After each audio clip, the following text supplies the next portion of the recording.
കോഴിക്കോട് എലത്തൂർ അഴീക്കൽ പ്രദേശത്ത് കൊതുക് ശല്യം അതിരൂക്ഷമെന്ന വാർത്ത. 2 ദിവസമായി ഭക്ഷണം പാകം ചെയ്യാനോ കഴിക്കാനോ കഴിയാതെ 2 ദിവസമായി പൊറുതിമുട്ടുന്നു നാട്ടുകാർ.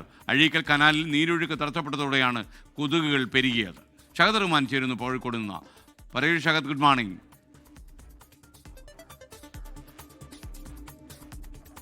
എസ്കെൻ, വെരി ഗുഡ് മോർണിംഗ്. ഞാൻ നിൽക്കുന്നത് ഇപ്പോൾ എലത്തൂർ അഴീക്കൽ മേഖലയിലാണ്. ഇവിടെയാണ് കഴിഞ്ഞ 2 ദിവസം എന്നല്ല 2 ആഴ്ചയായി, പക്ഷേ കഴിഞ്ഞ 2 ദിവസമായിട്ട് ഇവർക്ക് യാതൊന്നും ചെയ്യാൻ പറ്റാത്ത ഒരു സാഹചര്യത്തിലേക്ക് കടന്നിരിക്കുന്നു എന്നുള്ളതാണ്. കാരണം നമ്മൾ ദൃശ്യങ്ങളിൽ കാണിക്കുന്നത് പോലെ തന്നെ അതായത് വലിയ രീതിയിൽ കൊതുക് ശല്യം പെരുകുന്നു എന്നുള്ളതാണ്. പ്രത്യേകിച്ച് വൈകുന്നേരം ആകുമ്പോഴേക്കും അതിൻ്റെ ശല്യം അതിരൂക്ഷമായി മാറുന്നു എന്നുള്ളതാണ്. ഇവർക്ക് ഇവിടെ പാചകം ചെയ്യാനോ അതുപോലെ തന്നെ മറ്റ് ആവശ്യങ്ങളോ ഒന്നും തന്നെ നടക്കുന്നില്ല. അത്രയും അധികം കൊതുകാണ് കഴിഞ്ഞ 2 ദിവസത്തിനുള്ളിൽ പ്രധാനമായിട്ടും ഈ മേഖലയിൽ പെരുകിയിട്ടുള്ളത്. ഇതിന് പ്രധാനപ്പെട്ട കാരണം എന്ന് പറയുന്നത് അഴീക്കൽ കനാലിൽ ഈ നീരൊഴുക്ക് തടസ്സപ്പെട്ടതോടെയാണ് ഈ കൊതുക് ഇത്രയധികം പെരുകാൻ കാരണം എന്നുള്ളതാണ്. പലതവണ കോർപ്പറേഷനിൽ പരാതി നൽകിയതാണ്, പക്ഷേ അതിന് ഇതുവരെ ഒരു ശാശ്വത പരിഹാരം കണ്ടെത്തിയിട്ടില്ല. കഴിഞ്ഞ ദിവസം ഇവിടേക്ക് ഈ കൊതുക് ശല്യത്തിന് ഇത്തരത്തിൽ പുക അടിക്കാനായിട്ട് വരാൻ തീരുമാനിച്ചിട്ടുണ്ടായിരുന്നു. പക്ഷേ യന്ത്ര തകരാറിനെ തുടർന്ന് പിന്നീട് അത് നടന്നിട്ടില്ല എന്നുള്ളതാണ്. ഇപ്പം എത്ര ദിവസമായി ഈ ഒരു പ്രശ്നം തുടങ്ങിയിട്ട്? ഒരു മാസം കഴിഞ്ഞു. അതിൻ്റെ ഇവിടെ അവിടെ അടിച്ചതിന് കൊണ്ടിട്ടാണ് ഇതിങ്ങനെ ആയത്. ഇതുകൊണ്ടുള്ള ഒരു ബുദ്ധിമുട്ട് എന്തൊക്കെയാണ് നിങ്ങൾക്ക്? ഇവിടെ ജീവിക്കാൻ ഭക്ഷണമൊന്നും ഉണ്ടാക്കാൻ കഴിഞ്ഞില്ല, രാത്രി ലൈറ്റ് ഇടാൻ കഴിഞ്ഞില്ല, അങ്ങനെയൊക്കെ തന്നെ. എന്താ പ്രധാനമായിട്ട് ഇപ്പം എത്ര ദിവസമായി ഈ ഒരു പ്രശ്നം? ഇതിപ്പോൾ ഒരു മാസത്തോളമായി. അപ്പോൾ നമുക്ക് വീട്ടിലിരിക്കാൻ കഴിയുന്നില്ല. കാര്യമായിട്ട് ഭക്ഷണം തീരെ പാചകം ചെയ്യാൻ കഴിയുന്നില്ല. കൊതുകുകൾ ഭക്ഷണത്തിൽ വന്ന് പോകുക. അപ്പോൾ അതുകൊണ്ടൊക്കെയുള്ള ഭയങ്കര ബുദ്ധിമുട്ടായിട്ട് ലൈറ്റ് തീരെ ഇടാൻ കഴിയുന്നില്ല.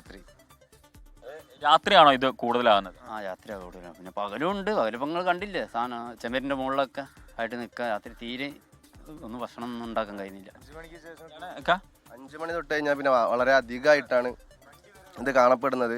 3 ദിവസമായിട്ട് ഇവിടെ ഇത് അടിക്കാൻ വേണ്ടി വരുമെന്ന് പറഞ്ഞിട്ട് ഇതുവരെ ആളുകളാരും വന്നിട്ടില്ല. സർക്കാരിൻ്റെ ഭാഗത്ത് നിന്ന് യാതൊരു തരത്തിലുള്ള ഒരു എന്തുകൊണ്ടാണ് ഇങ്ങനെ ഉണ്ടാവാൻ കാരണം എന്നാണ് നിങ്ങൾ പറഞ്ഞത്? കാരണം എന്താ വെച്ചാൽ മെയിനായിട്ട് ഈ വെള്ളം ഒഴുക്ക് നടക്കുന്നില്ല. വെള്ളം ഇവിടെ കെട്ടിക്കിടക്കുന്ന കാരണത്താലാണ് ഇതിങ്ങനെ സംഭവിച്ചിട്ടുള്ളതാണ് നമുക്ക് മനസ്സിലാക്കുന്നത്. കാലങ്ങളായിട്ട് ഇവിടെ വെള്ളം കയറി ഇറങ്ങലുണ്ടായിരുന്നു. ഇപ്പോൾ പൂയി എടുക്കാൻ തുടങ്ങിയ ശേഷം വെള്ളം ഫുള്ള് കെട്ടിക്കിടക്കാണ് ഇവിടെ. ആദ്യം ആ ഭാഗം ക്ലിയർ ആക്കിയാൽ ഈ പ്രശ്നത്തിന് ഒരു പരിഹാരം ഉണ്ടാവുമെന്നാണ് നാട്ടുകാരെല്ലാവരും മനസ്സിലാക്കുന്നത്.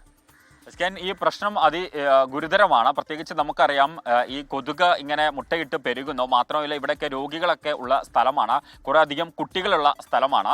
അങ്ങനെ ഒരു പ്രദേശത്ത് ഇത്രയും അധികം വീടുകളിൽ, അതായത് വീടിൻ്റെ വാതിൽ പോലും തുറക്കാൻ പറ്റാത്ത, നമ്മളിപ്പോൾ നിൽക്കുന്ന സ്ഥലത്ത് പോലും ഈ പകൽ വെളിച്ചം ആയതുകൊണ്ട് ക്യാമറയിൽ എത്രത്തോളം കാണാൻ സാധിക്കും എന്നുള്ളത് അറിയില്ല. പക്ഷേ ഇവിടെയൊക്കെ ഇങ്ങനെ വലിയ രീതിയിൽ കൊതുകുണ്ട്. മാത്രമല്ല ഓരോ വീടിൻ്റെ ചുമരിലും വലിയ രീതിയിൽ ഈ കൊതുക് ഇത്തരത്തിൽ മുട്ടയിട്ട് പെരുകി വീടിൻ്റെ വാതിൽ തുറക്കാൻ പോലും പറ്റാത്ത സാഹചര്യത്തിൽ പെരുകിയിരിക്കുന്നു.